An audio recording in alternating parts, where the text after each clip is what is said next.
Қайырлы күн достар, бүгін мен сіздермен ұн-қуырдақ деп аталатын тағамның рецебімен бөлісемін. Бұл тағамды әр жерде әртүрлі айтады. Нан палау дейді, нан салма дейді. Моңғолияда цуйван деген атпен белгілі. Моңғолияда жиі дайындалатын тағамдардың бірі.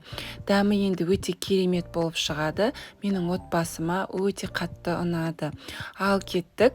Ең алдымен нанымызды басып қоямыз. Жұмыртқамызға салқын суды және тұзды қосып, жақсылап араластырып, үстіне електен ұнымызды өткізіп, қамырымызды жинап, қамыр басып қоямыз. Қамырымыз неғұрлым көп тұрса, соғұрлым әдемі болып жайылады. Міне, нанымызды басып қойдық демалуға. Келесі, қазір біз енді етімізді қуыратын боламыз. Майымызды құйдық, қызып тұрған майға етімізді салып, жақсылап қуырып аламыз. Өзінің еттің суы тартылғанша осылай бетін жауып қоямыз. Суы тартылғаннан кейін осылай шеттеріне қарай ығыстырып, етті ортасына пиязымызды салып қуырып аламыз. Және 5-10 минутқа бетін жауып қоямыз. Содан кейін барлығын жақсылап араластырып, біріктіріп, үстіне шамалы су құямыз да, бетін жауып, етіміз піскенше қоямыз.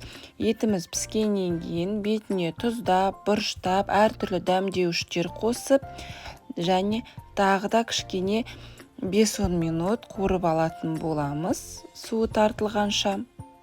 Суы тартылғаннан кейін үстіне тәтті бұрышымызды, сәбізімізді ұзынша етіп туралған қосып, барлығын араластырып, үстіне жарты кеседей су құйып, бетін жауып, бұқтырып қоямыз. Келесі бағана басып қойған нанымызды дәл еттің наны ұқсатып, жұп-жұқа етіп жайып аламыз да, оны 4 бөлікке бөлеміз, дәл видеодағындай етіп. Алдын ала 10-15 минут 200 градуста қызып тұрған духовканың осындай табасына нанымызды салып кептіріп аламыз. Екі жағынан 1-2 минуттай. Нандарыңыз өте құрғақ болып кеуіп шығады міне. Қатты қызып тұру керек сіздердің противендеріңіз жаңағы духовкадан шыққан бетінде. Осылай екі жағын бірдей кептіріп аламыз. Барлық 4 бөлік нанымызды да осылай кептіріп аламыз. Егер сіздерде духовка болмаса, онда табаға да кептіріп алуға болады. Міне біздің нандарымыздың бәрін осылай кептіріп алдық. Енді осыларды рулет сияқты қылдырып орап, кеспе қылдырып осылай кесіп шығамыз. Дәл видеодағында етіп, өте жіңішке етіп кессеңіздер әдемі болып көрінеді. Міне біздің нанымыз дайын, кесіп шықтық. Енді жаңағы қуырылып жатқан етіміздің үстіне әкеліп, осы нандарымызды салып шығамыз. Ештеңе араластырып керек емес, нандарыңызды бәрін салып, отты ең баяуына қойып, бетін жауып 15-20 минут пісіріп аламыз. Піскеннен кейін барып араластырамыз.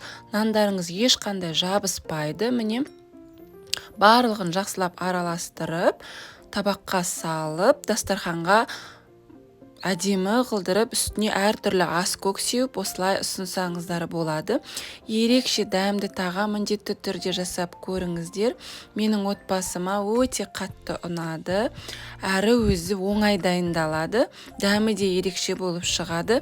Егер менің видеомды соңына дейін көрсеңіз, лайк басып, комментарий жазуды да ұмытпаңыз.